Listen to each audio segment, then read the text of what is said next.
আসসালামু আলাইকুম রহমতুল্লাহ। দেখতে পাচ্ছেন হালাল রুজি কাকে বলা হয়। একটা কুড়ালের ওজন 2 কেজি, 3 কেজি, 5 কেজির কম না। এইগুলি দিয়া যে আমাদের গাছ থাকে, এই গাছগুলি অনেক মানুষে টাকার অভাবে বিক্রি করে লায়। ওই গাছগুলি ওরা কিনে নিয়ে আসে, কিনে নিয়ে আসা যেটা ডুম করা দরকার, যেটা ঘরের কাজে লাগবে, ঘর দরজার, ওইটা কাজে লাগায়।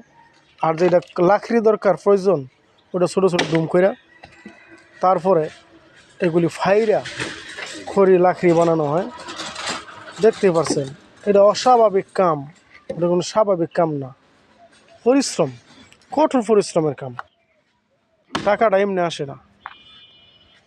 দুইজন মানুষ এই যে সারাদিন ধরে ফারতেছে, যেমন একটা পাহাড়ের এক সাইডের থেকে খোদা শুরু করলে আরেক সাইডে বাইরেতে অনেক সময় লাগে, তেমনভাবে এই লাকড়িগুলি ফারলে ফারতে ফারতে ফারতে ফারতে পরে অনেক লাকড়ি জমা হয়।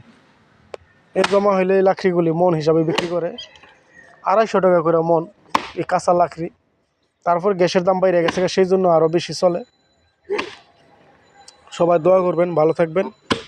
এই আমাদের চাচার জন্য, শরীফ চাচার জন্য আল্লাহ যেন ভালো রাখে।